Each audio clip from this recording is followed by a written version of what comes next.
Hey, I'm a Decathlon gamer, and this is the Road to the Record, where I work to achieve mastery of 10 games in a hunt for the best score of the Decathlon. If you'd like to see, remember to hit that like button. If you want to see more, hit subscribe. Let the games begin. This is Draft Day Sports College Basketball 2019, episode number 10. And we're getting ready to kick off season number 3. A couple days till our first game against Cornell. Good news, bad news. Let's start with the bad news. Looking in on our depth chart, the minimum quality is 1 star, and I suppose that's a good thing. We get up to 1.5 stars at our 9th guy. We get up to a reserve. Our 6th man is 2 stars, but our starters are all 2 stars with 1 player, the junior college transfer DeLord, at 2.5 stars. So we are lacking a little bit in quality as a team overall. As for scoring, Williams, don't expect much in terms of points from him, but we should have a balanced attack through the other 4 guys in the starting lineup. Passing, they are very much similar to each other, and none of them are great. Ball handling, we should protect the ball relatively well, at least amongst the starters and Harrington off the bench, and Finger when he gets in. Our walk-ons, Smith and Dixon, actually are pretty decent ball handlers as well. But we're not going to grab a whole lot of offensive rebounds, though DeLord should get some. Defensive rebounds, same scenario, though Williams will do a decent job there. Defensively, not so good. Runyon's good. Harrington is all right. Still not there. Still definitely not there. We're not going to get a lot of blocks. We're not going to get a whole lot of steals, though Williams is kind of our defensive strong suit, though overall he's a 24. So, team, kind of mediocre. Haven't developed. Fairly young. So, pretty young squad now, and a couple of those seniors that are in there, like Williams, not bringing a whole lot. Really not. Crosby. The good news really is my 2 seniors, okay, Crosby and Williams, okay. Williams is in the starting lineup, but he's only a 2-star guy. Often, off the bench, has a lot more potential. Isn't that far behind him. Okay. Crosby is our 6th man. So DeLord, the transfer, is getting the start over him. So both guys, yeah, they'll be contributors. They'll get some minutes. But they won't be sorely missed next season. Now, I said there was good news, bad news. Here's the good news. The first guy we went after, Tucker, we didn't get. He signed with Oregon. He was, number 22 in the nation, recruiting-wise. King was in the top 40 recently. The newest rankings, of course, he signed with us, so instantly there's a little bit of a drop. But we got King, the power forward we were after, and our backup small forward that we were after, Granberry, have both signed. And both are top 50 players, both have A ratings. So we are looking very good in that department for next season upcoming. Here's those 2 guys right on top. So King, not a great scorer, but a very good defender, and he is an absolute beast defensively. He should instantly come in as our top defender.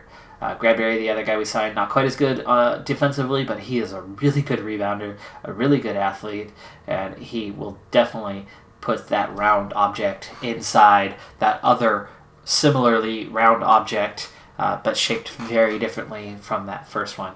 So he should grab some points for us. Not a great scorer, but definitely a good player. So these 2 guys should step in. Granberry could step in right away as a starter, potentially.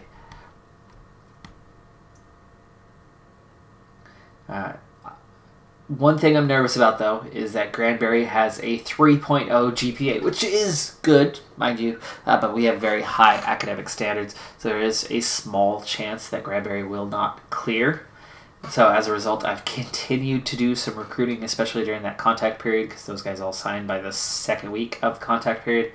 So I'm still after guys like Madison Polite, which we are like number 2 on his list, I believe.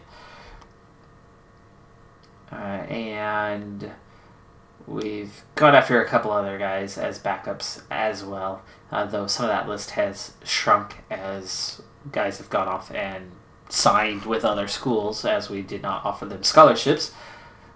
But we do have those first couple backups ready to go if need be. But speaking of ready to go, we've got a season to get started. By the way, if you watched the last episode, again, apologize for the audio issues. Fortunately, the commentary was not affected at all. The game audio was. And it was a recruiting special. All we had was the phone call noises and email noises that were missed. So no, you've got mail noise, but everything else completely unaffected. So fortunately, that part worked out for us. Unlike this episode, where we are about to play a game against Cornell. And we certainly wouldn't want to miss the action regarding that.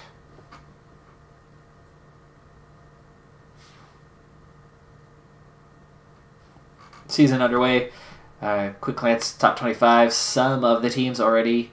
Purdue have already picked up their first loss of the year. Duke, in their second game, just lost. And we're going to get our season started. And holy cow, Hawaii has to go up against number 7 Florida to open the year.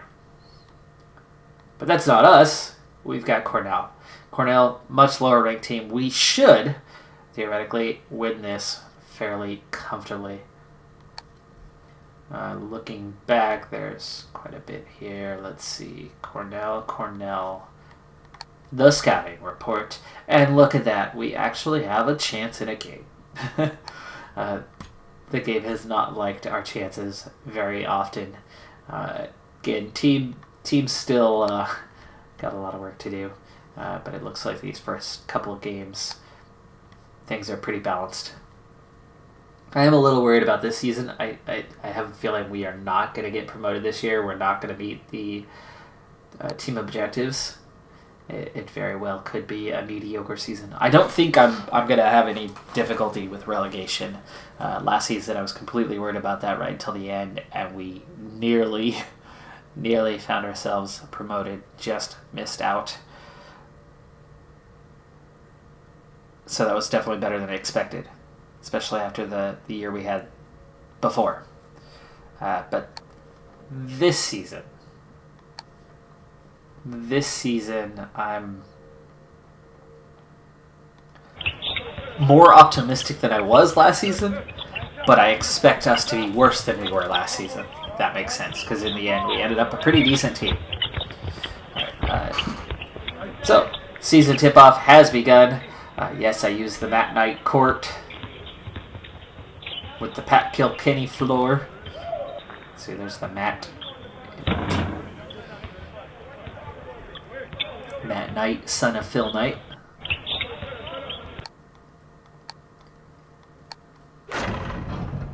A.K.A. Papa Phil. Phil Knight, founder of Nike, co-founder, that is. Along with Bill Bowerman, the legendary track coach.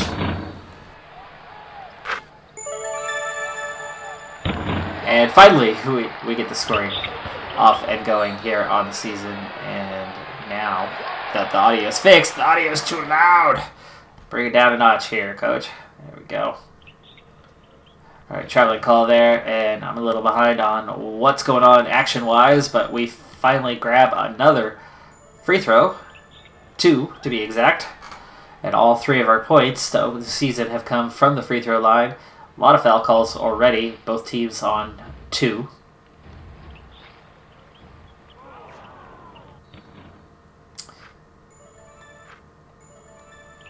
And score back and forth here early on, but Cornell lead by 1, 6-5. And they are absolutely out-rebounding us at the moment, 5-2 with the first TV timeout. They are 4 of 6 from the field. We are 1 of 6 from the field. Luckily, we are 5 of 6 from the free throw line, helping us out. Almost all of our shots have been beyond the arc. We are 1 of 6 beyond the arc, 2 of 7 from the field in general. So we need to start shooting the ball a little bit better. We're settling a little too much for the outside shot, especially when it's not falling at the moment. But luckily, they keep sending us to the free throw line.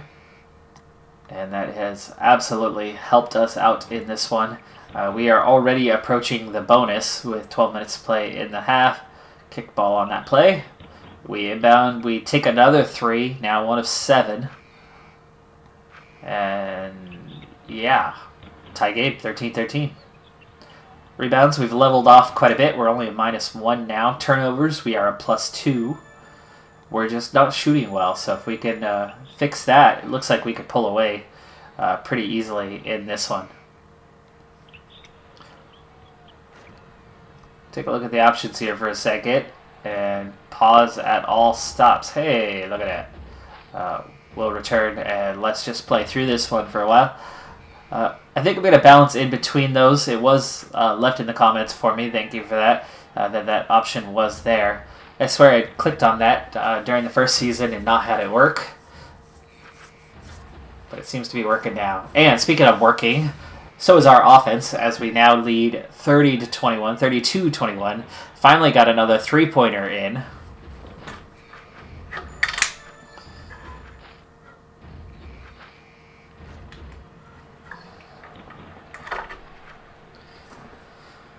Rebounds finally going the right way. We are a +1 after an early deficit there. Turnovers +4, and that's all contributing towards that lead. We're up to 50% shooting after a terrible start where we were, 1 of 8?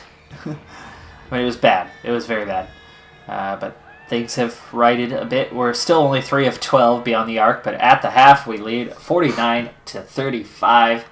Looking pretty comfortable on that end. Let's go ahead and get the second half underway, and let's start looking in on the individuals, how they're doing. New guy, Vernon Delord, the junior college transfer, has 11 points already into double-digit figures. He's also got 5 rebounds. He is looking like he'll be a strong contributor this season. Edward Ramey's having a good season in his sophomore campaign, I want to say. Runyon, I know he's in his sophomore campaign. Ramey, 4 of 6 shooting, 9 points. He's got 3 assists to go along with it, and just 1 turnover for the point guard. Score right now, the lead is down to 9 at the moment, as Cornell seems to be rebounding a bit better yet again. We are still +5 on the turnovers. We're still shooting 50% from the field. We're just getting out-rebounded at the moment, but the lead back to 10. Delord on the bench. Ramey, the leading guy at the moment. Otis Ward having a good game off the bench. 7 points for him. Runyon's also got 7 of his own. Harrington's got 7 off the bench as well. So, number of guys adding to that point total. But the lead holding at 10. And after a 3, it's suddenly a 7-point game. So we need to get a little bit of a run going here to put this game away. And we seem to be trying to do that right now. A couple back-to-back dunks, and we open the lead back up to 11. But another 3, and it's within 8. Let's use a 30, see if we can't get control. And out of the timeout, we grab the 3, and then 2 quick buckets at the other end. So 4 straight, I think 4 out of 5 possessions, so we scored there. 5 out of 6 possessions, and now we're just putting this game away. So perfect timing on that 30-second timeout. We build a huge amount of momentum and just pull away from him. 81, 63. Harrington into double figures. Runyon into double figures. Ramey, leading scorer with 14. Delord has not scored in a long time. In fact, he's been very, very quiet in the second half of this game. Just 1 rebound to his name. 84-67, final minute. Just about seal this one in the end. Rebounds +1. Turnovers +7. That's our strong suit right there. 50% from the field. 14 of 16 from the line. Most of those coming early in the first half. But at the end of the day, the 3-pointers, that really helped us out. We went from, 1 for 7, 1 for 8, Final tally there, 6 of 25. Still not a great number, just 24%, but much, much better than the poor start that we had. In the end, we win by 19 points, and we start the season off well. 4 guys in double figures, a couple more quite close to that mark within a couple points. And a game that wasn't exactly comfortable, but relatively so. Let's go ahead and finish up the week. Next up, we have Campbell. It's going to be on the road. It's a much weaker team, but we're playing them on the road. So it's anybody's guess on who will win this one, as it's just about a coin toss according to the scouting report.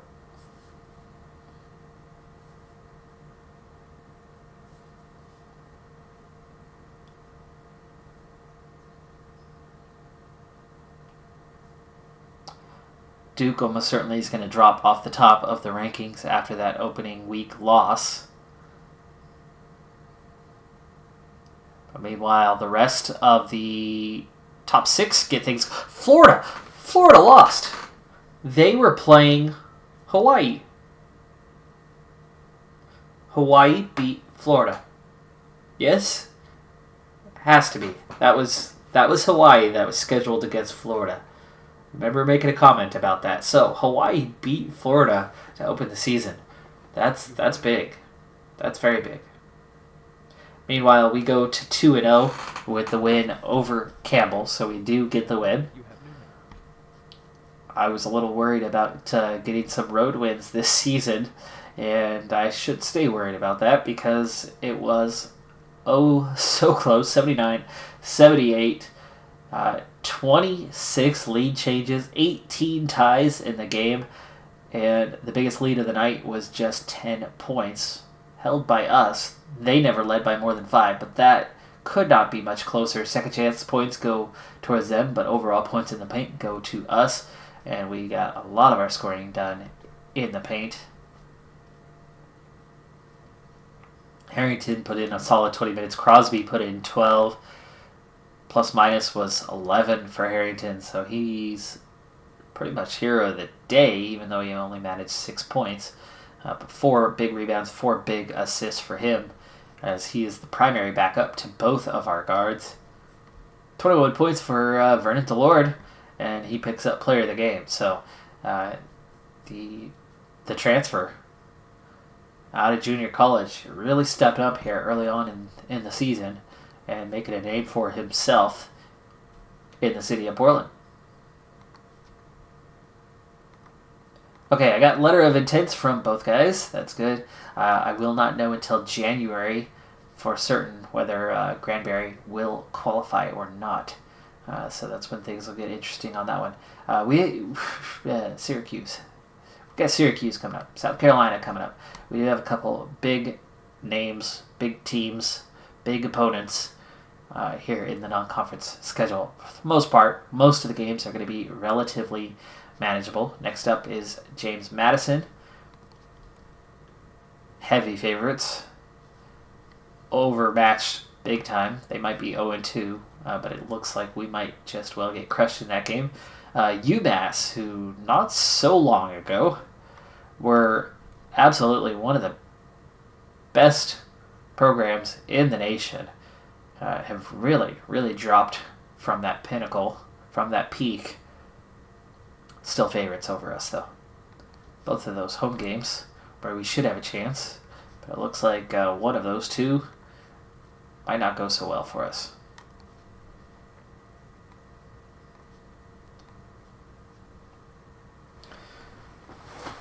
I would assume this first one, James Madison, will be a loss, but I like the early form. We're 2-0, they're 0-2. Gives us a chance. Home team gives us a chance, but not looking so good. Really not. They were heavily, heavily favored in that scouting report, and they were heavily favored in most of the player matchups.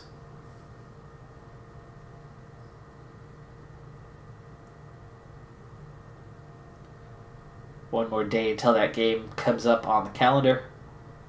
Somehow, Kentucky's still on top of the rankings, despite that opening week loss.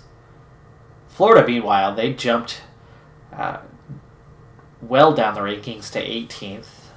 Plummet, I should say. Oh, no, hello. That's Kentucky on top. It is Duke, all the way down in 19th after that loss. So Kentucky moved from 7th to the top of the rankings with a 3-1 record. I wonder if it was Kentucky who knocked off Duke. Hey, we got that win. We are 3-0. We got that win. I would like to go back and check out our scouting report on that game. Meanwhile, UMass coming to town, 2-1 is their record. And if we can win that other game, maybe we can do something here. Maybe after 3 seasons, even though we don't yet have the best players coming in.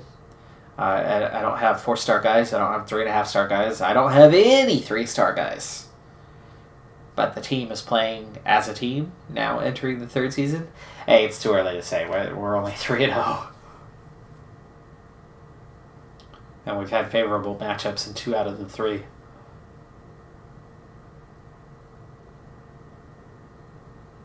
But we beat UMass as well to start the season, undefeated, 4-0, and a pretty solid RPI. We'll see just how high that jumps after those 2 wins, as it was already 83rd.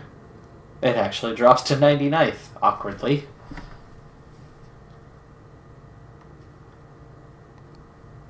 That last one, UMass 89-87. Well, let's check out that first one. 95-88 over James Madison. Watkins was player of the game this time with 15 points and 7 boards for him. Everybody but Williams in the starting 5 into double digits.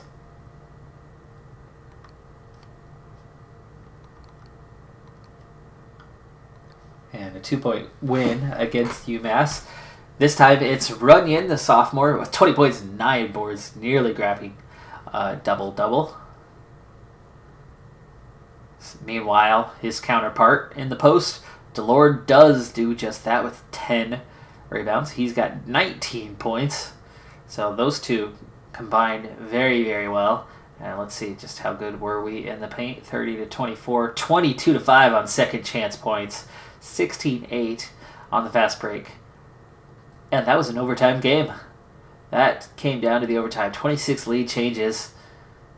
What a game. Wow.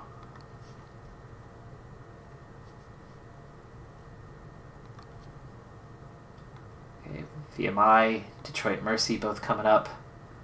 We'll have a real chance in those. Let's see. South Carolina is Conference F. Syracuse, Conference C, and 2-0. And 17th in the nation, 3-1 now. South Carolina, they're giving us a shot in that one. Syracuse, we're going to be on the road. They were number 8. We've got an 11% chance. So you're saying there's a chance. Only just. Even the South Carolina game. Don't like the odds on that one. But we got a bit of a streak going, and that RPI is still looking quite solid, even though ironically it dropped after winning both of those games against 2 really good teams and being 4-0.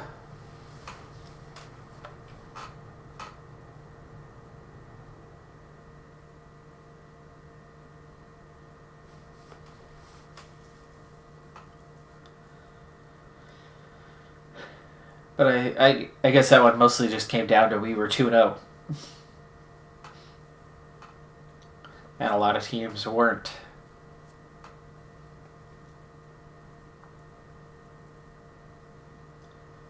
Okay, it's game day. South Carolina is the one on the docket. Again, we're at home, and they're only 1-2.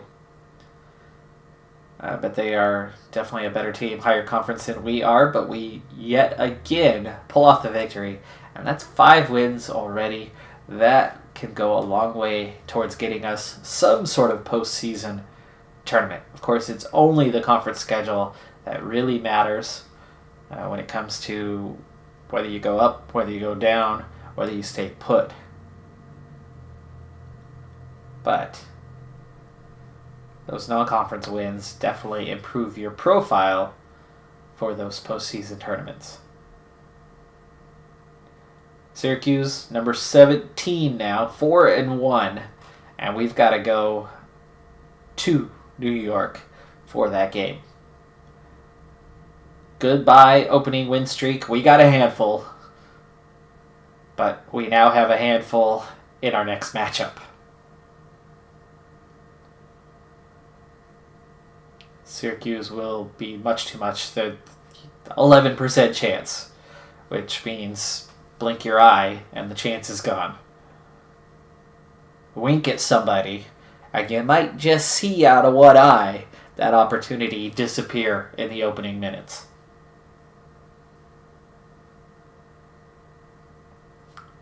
Sure enough, 5-1 is the record.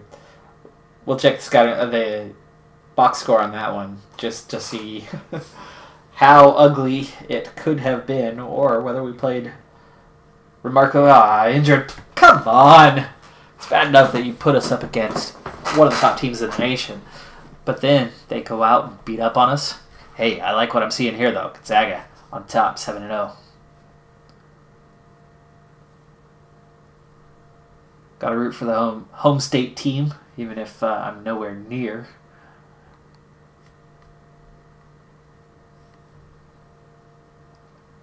$96.82. That's not too bad. 3 minutes played. 3 minutes played for DeLord. I can already tell you who got hurt. Oh, what's the damage? It's bad. It's bad. It's very bad. Really, really bad. At least we still have a few weeks.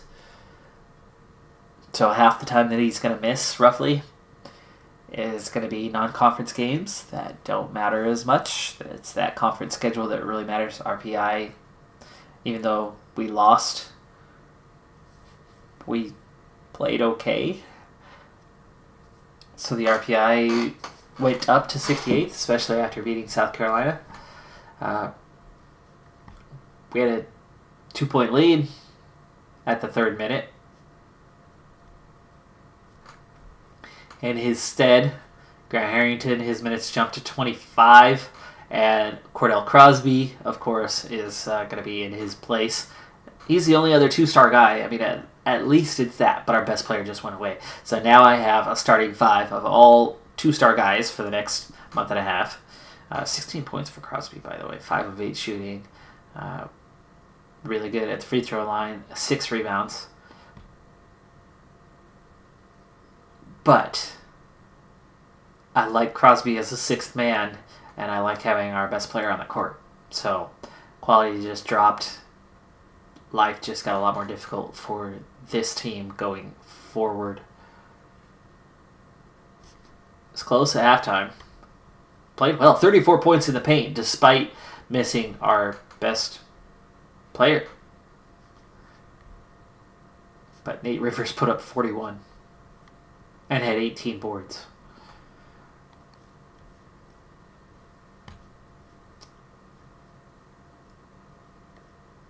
I'm not going to look at the scouting report, but I'll look at the score. 82-79. Slender victory there. No. Not yet. Hold on. Something needs to be done here.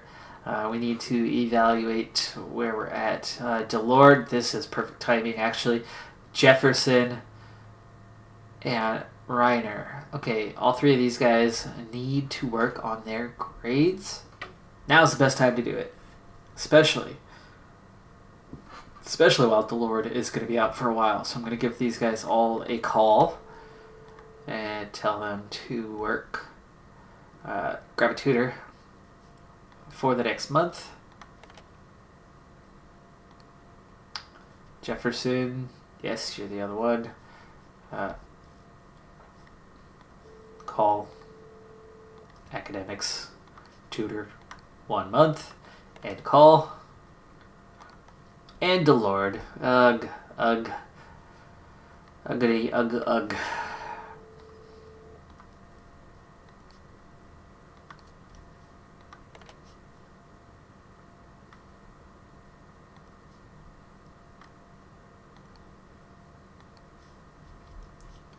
Did I mention ugh?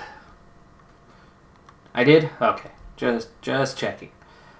Detroit Mercy, Conference O, 2-4, and they still only give us a 47% chance. And their center's better than Delord.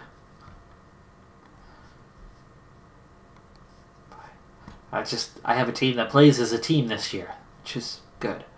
And they are beginning to shape in my way, but we are clearly not the favorite for these matchups.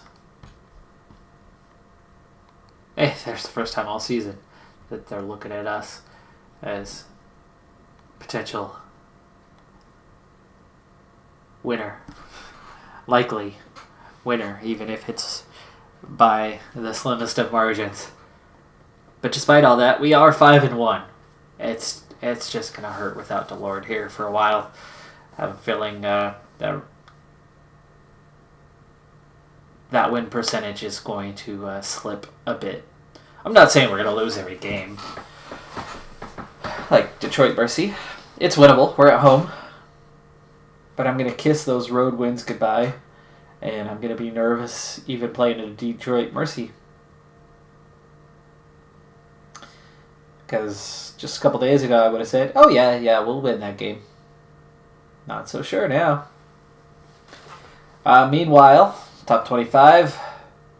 Marquette cracks the top 25 with a 7-0 record. Miami on the edge there. Georgetown, there's another team that was right there. It was always Georgetown and UMass for years. And hey, look, we're 5-2. VMI, Virginia Military Institute next. But it's a road game. They're only 2-4. But it's a road game. Worried about that one. Utah into the top 25. Michigan, 6-2. It's still in top 25. There's Syracuse. They're actually 5-2, so they lost their other game of the week. They beat us, lost their other one. There's St. Joe's, again in the top 25. They're, one conference above us now? Villanova. Good to see them up there. They've been kind of up and down the last few years. Texas A&M, Clemson. There's Kansas, only ranked 13th but undefeated.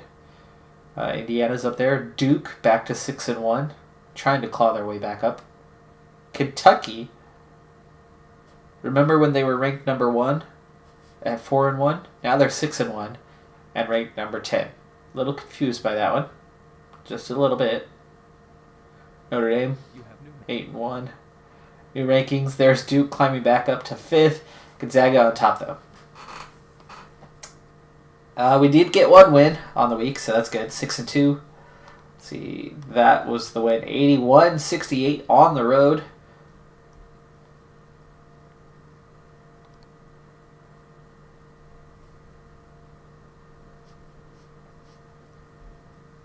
Next up, Portland.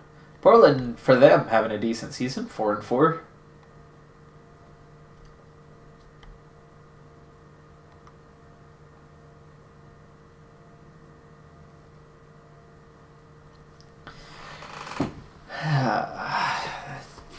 Just nervous about the next month or so.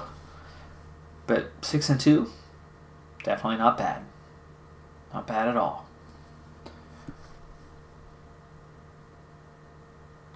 Rivalry game.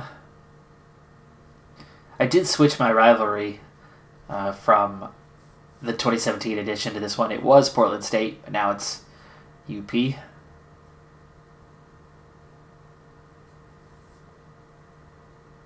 And with us, that actually makes 3 universities inside the city of Portland. And we had lost. Rivalry games always tough. That was the first game all season that the scouting report had us as the favorite. And we lost. We lost big. We lost by 21 points. We had a huge halftime deficit. We never led in that game. They led the entire game. They led by 27. Ouch. My bench absolutely was demolished. That's the other problem with losing the likes of Delord, who obviously did not play, as he would very much be in a cast right now. You take your sixth man, quality guy who could give a little structure to your bench, little support to your bench, make them better, deeper, put them in the starting five, and all of a sudden, yeah, okay, starting five's all right. But we have no depth behind that outside of, well, Harrington.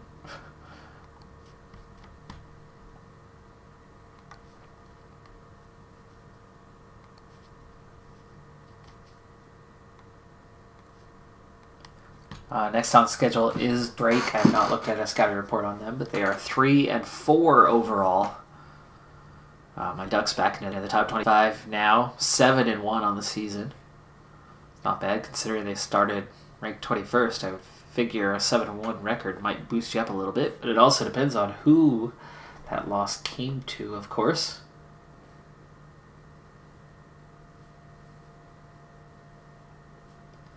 But after that loss to Portland, our RPI has dropped by 50 from just inside the top 100 to just inside the top 150 now. Still respectable. I mean, it's still over 50.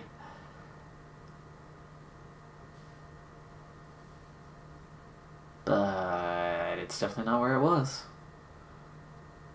And the one game we should have won is the one we lost. Technically, according to the odds makers, we should be 1-9 right now. RPI back up this week as other teams took some losses. Drake, Conference J, 3-4, and the favorites.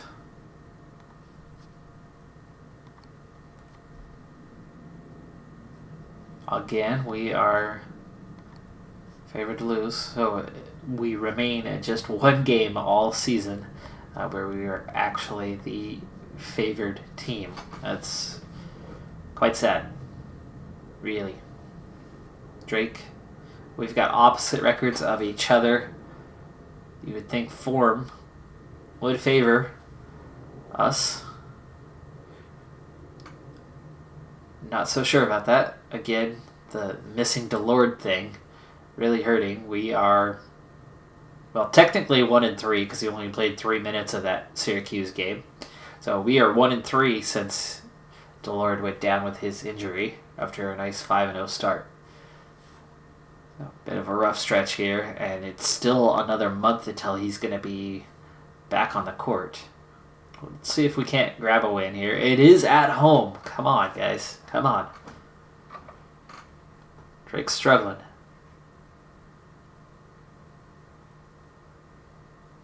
The last couple of games of the non-conference schedule.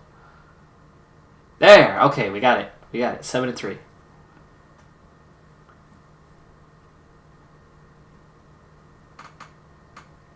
And since grabbing the mod that reveals all the actual teams, logos, courts, and whatnot, this is actually the first team coming along that I have no idea who this is. Is it in Iowa? IUPUI?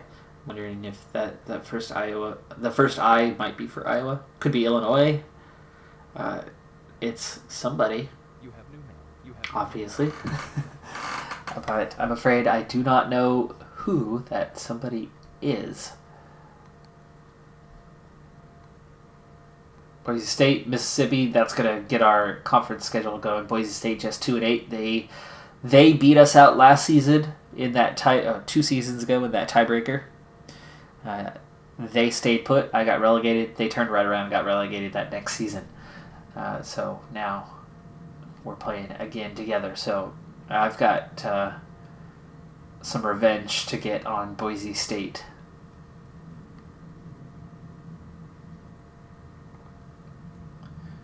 Let's see. What I want to take a look at. We still have one game left here in non-conference. DePaul 0-10. Yikes. Not looking so good for them. Central Michigan, RPI is 28, but they're 5-5. Just 2 games at home, both wins. But nobody, Hawaii 8-2, and remember who Hawaii beat in the season opener, Florida, which Florida's 8-2. So Hawaii could see themselves into the rankings here soon. No one ranked from the conference right now, and at 7-3, we actually have the second best record in conference. But my schedule was fairly forgiving. I mean, we've had 6 games at home, and we're likely going to drop this next one. Let's go ahead and finish up the non-conference part of the schedule. It's now less than a month till we get Delord back.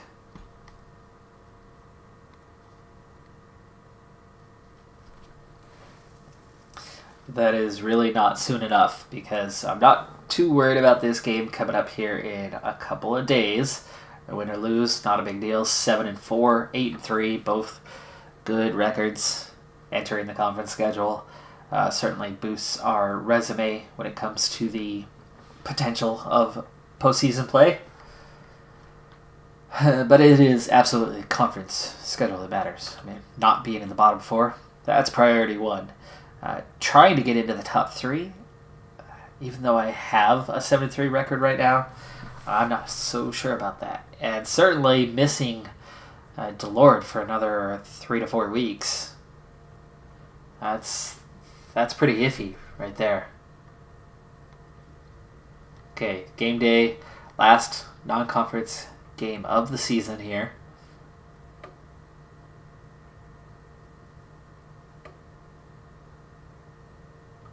Meanwhile, top 25, Gonzaga picks up their first loss. Kansas now emerges as the number 1 team in the nation. Indiana up there at number 4. Arizona at number 6. Little surprised that those few teams, North Carolina, undefeated. Why wouldn't they be the top 5?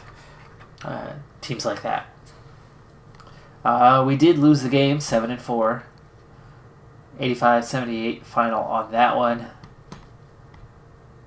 Crosby just 6 points, so we absolutely missed our big guy Ramey, though. Nice day for him, 18. 6 assists to go with it, so Ramey, solid performance for the point guard. Delord played 3 minutes and was a +6 when he was on the court, so we missed him a lot. He had 2 assists in that time, no shots taken. So Delord coming back from the injury with some light participation right now. Harrington off the bench struggled a bit, 3 of 13. Dominated the post, but never led in the game. We were down big time at the half, but we fought back. Oh, I guess we had. How could there be 2 lead changes? I suppose that would have been ties, right? They led. They scored first. We tied it. And then they scored again. And then they led the whole rest of the way.